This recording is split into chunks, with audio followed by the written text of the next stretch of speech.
Fala pessoal, tudo bem com vocês? Sejam bem-vindos a mais um vídeo aqui do canal dessa série Enem 2019.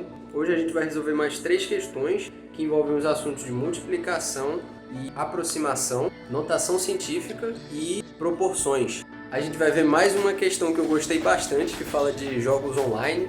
Vou deixar aquele tempinho antes de cada questão para você pausar e tentar resolver, beleza? E depois vem com a gente. Então, sem mais demoras, vamos para as questões agora.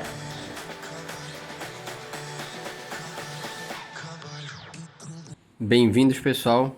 Vou colocar o enunciado para vocês tentarem fazer. Pausa o vídeo, tenta resolver, depois acompanha com a gente. Vamos lá, questão 143. Nessa questão eu tive uma ideia que eu vi assistindo vídeos de alguns canais falando sobre Enem para prova de matemática. Vamos direto para a pergunta que ele faz. Nessas condições, qual será o destino escolhido para a viagem? Então a gente tem que escolher um destino. Agora a gente volta para o enunciado. Um casal planejou uma viagem e definiu como teto para o gasto diário um valor de até R$1.000.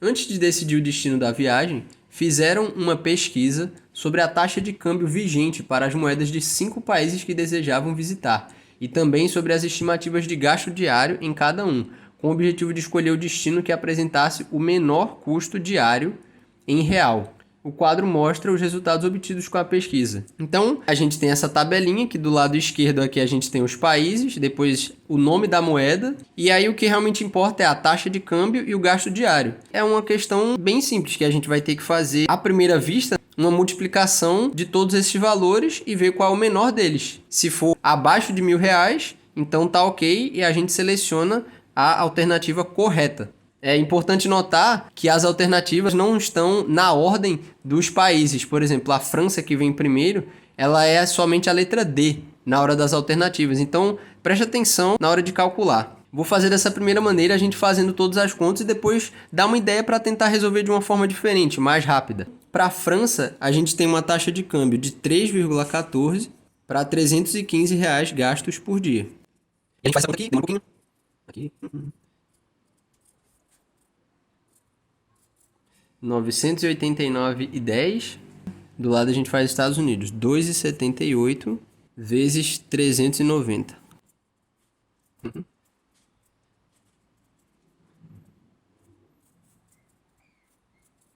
Austrália a gente tem 2,14 vezes 400. Canadá, 2,10 vezes 410. Reino Unido, 4,24, bem caro, e 290 por dia.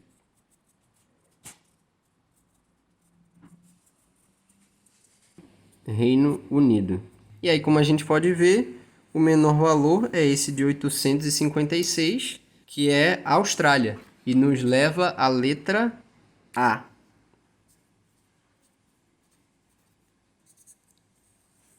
E aí agora outra forma de pensar que eu queria mostrar para vocês é a seguinte: por que uma questão que envolve somente multiplicação estaria numa questão de um exame nacional de ensino médio, que quer selecionar aqueles que vão entrar numa faculdade? Ele deve querer que você pense de uma forma mais inteligente, talvez de uma forma diferente. Isso é, você olhar para a tabela e você ter uma sensibilidade para perceber, por exemplo, para mim, que a França, os Estados Unidos e o Reino Unido já dariam muito grande. O Reino Unido ele tem um valor muito alto de câmbio, 4,24. E se você arredondar ali para abaixar ele um pouco para 4 e pegar o gasto diário para compensar, aumentar para 300, quando você fizer 4 vezes 300, você já chega em 1.200, que é um valor muito próximo desse que a gente tem aqui, ó. Se a gente pegar os dois primeiros, por exemplo, da França, você pegar os 3,14, você abaixar para 3 e pegar o gasto diário e abaixar para 300, você vai estar pegando um valor por baixo de 3 vezes 300, 900, que já é maior do que você pegar a Austrália e o Canadá, por exemplo, que eles têm 2 e pouquinho vezes 400, você consegue estimar que isso vai dar na faixa de 800. E aí o segundo, que é os Estados Unidos, você tem 2,78, esses 390 você pode arredondar para 400 e baixar o 2,78 para 2,5, por exemplo. Então 400 vezes 2,5 vai dar uns 1.000. Que é mais ou menos o que você encontrou aqui. E aí você não precisaria fazer essas 3 multiplicações, que elas levam mais tempo, são complicadas por causa dos números decimais, e você faria só essas duas, que realmente não dá para você estimar, porque os valores são muito perto, ó. Só dá R$5 de diferença. Mas aí você pouparia o tempo de fazer 3 contas, tentando raciocinar antes de fazer a conta, e faria só essas duas aqui para chegar na letra A. Beleza, galera? Então vamos para a próxima. Vamos agora para a questão 144, que vai aparecer na telinha. Então pausa o vídeo, tenta resolver e depois vem com a gente. A questão 144. De novo, vou utilizar esse método da gente ir primeiro olhar a pergunta, para depois a gente voltar no enunciado. Em notação científica, o diâmetro interno do vírus influenza em milímetros é... Então a gente vai querer um diâmetro em notação científica. E agora a gente vai para o enunciado. Esse primeiro parágrafo diz o seguinte: a gripe é uma infecção respiratória aguda de curta duração causada pelo vírus influenza. Ao entrar no nosso organismo pelo nariz, esse vírus multiplica-se, disseminando-se para a garganta e demais partes das vias respiratórias, incluindo os pulmões. Agora a parte que realmente importa. O vírus influenza é uma partícula esférica que tem um diâmetro interno de 0,0003011 milímetros. E aqui a notação é em milímetros. Então, ó, ele já deu em milímetros e ele já deu diâmetro. Porque ele podia colocar uma casca de banana usando raio, por exemplo, mas ele colocou direto o diâmetro. Então o que a gente precisa fazer é só passar isso aqui para a notação científica. E uma revisão rápida da notação científica, a gente primeiro coloca um algarismo significativo, que tem que ser maior ou igual que 1 e menor que 10. Então nesse caso, como a gente tem um 11 aqui, ó, a gente vai colocar a vírgula até chegar aqui no 1, porque vai ficar maior do que 1. Então, quantas vezes a gente vai ter que andar com a vírgula aqui, ó? A gente vai ter que andar 1, 2, 3, 4 vezes. Então isso aqui é igual a 1,1 vezes 10. Se a gente andou 4 vezes com a vírgula para a direita, a gente tem que colocar 10 a menos 4 milímetros, que a unidade não muda. E o que é que isso significa? A gente tem um número bem pequeno, 0,00011 milímetros. Então, se a gente está escrevendo como 1,1, a gente tem que dividir 1,1 bastante. E quando você multiplica um número por 10 elevado a uma potência negativa, você está fazendo exatamente isso. Nesse caso, você está dividindo por 10.000 vezes o 1,1. E aí, essa resposta é exatamente a letra D. Beleza, galera? Vamos para a próxima.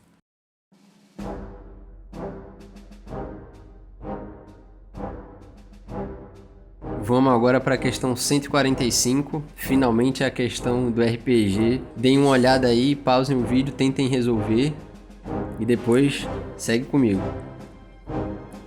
Vamos lá, questão 145. Essa daqui, vamos ler direto do começo mesmo. Em um jogo online, cada jogador procura subir de nível e aumentar sua experiência, que são 2 parâmetros importantes no jogo, dos quais dependem as forças de defesa e de ataque do participante. A força de defesa de cada jogador é diretamente proporcional ao seu nível e ao quadrado de sua experiência. Ou seja, eu vou colocar aqui a força de defesa, que eu vou chamar de D, é diretamente proporcional ao seu nível e ao quadrado da experiência. Ou seja, se o nível dobra, a defesa também vai dobrar.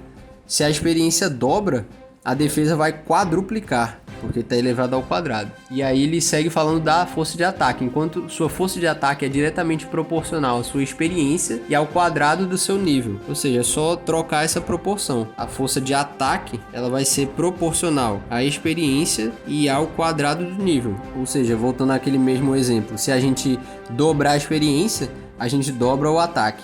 Se a gente dobrar o nível, a gente quadruplica o ataque. Sendo que aqui a gente está com uma relação que ainda é só de proporção, mas a gente não chegou numa igualdade, que é o que a gente quer. Para a gente chegar numa igualdade, a gente tem que colocar uma constante. E a constante de defesa eu vou chamar de Dzinho vezes o nível vezes a experiência ao quadrado. E o ataque, vou colocar uma constante também, mas Azinho, a constante do ataque, vezes o nível ao quadrado vezes a experiência. E aí ele segue falando: nenhum jogador sabe o nível ou a experiência dos demais. Os jogadores iniciam o jogo no nível 1, com experiência 1, possuem força de ataque 2 e defesa 1. Ou seja, com isso a gente vai poder descobrir essas duas aqui. Ele fala que quando o jogo inicia, o jogador tem nível 1 e experiência 1. E o que é que isso implica?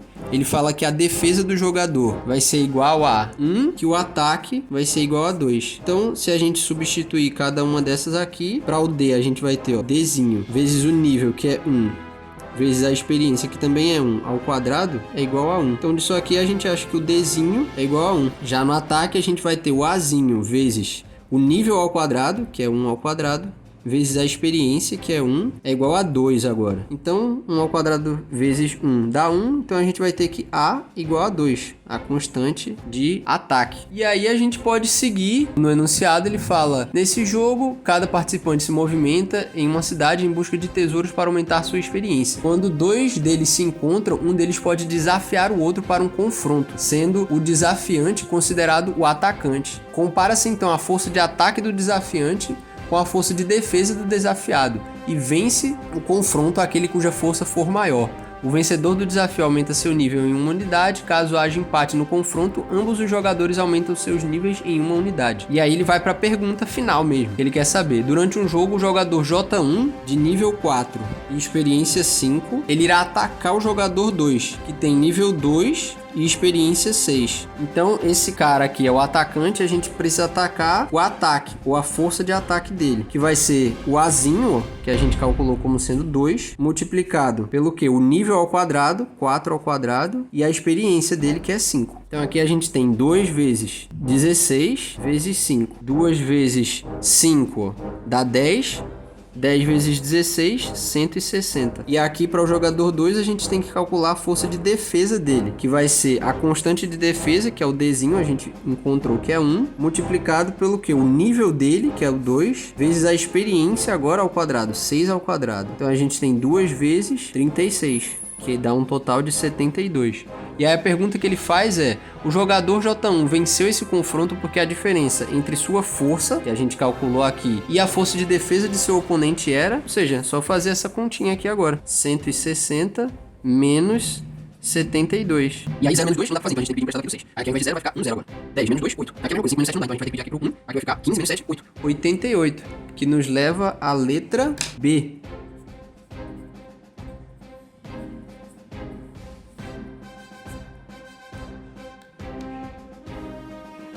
Se você curtiu esse vídeo, deixa aí o seu like, se inscreve no canal que isso ajuda bastante. Fica comigo para o próximo episódio dessa série Resolvendo o Enem 2019. Teve alguma passagem que você não entendeu? Deixa aí nos comentários. Deixa alguma sugestão que você queira de alguma prova, algum Enem, algum outro vestibular que você queira que a gente faça a resolução, beleza? E fiquem com Deus, até a próxima.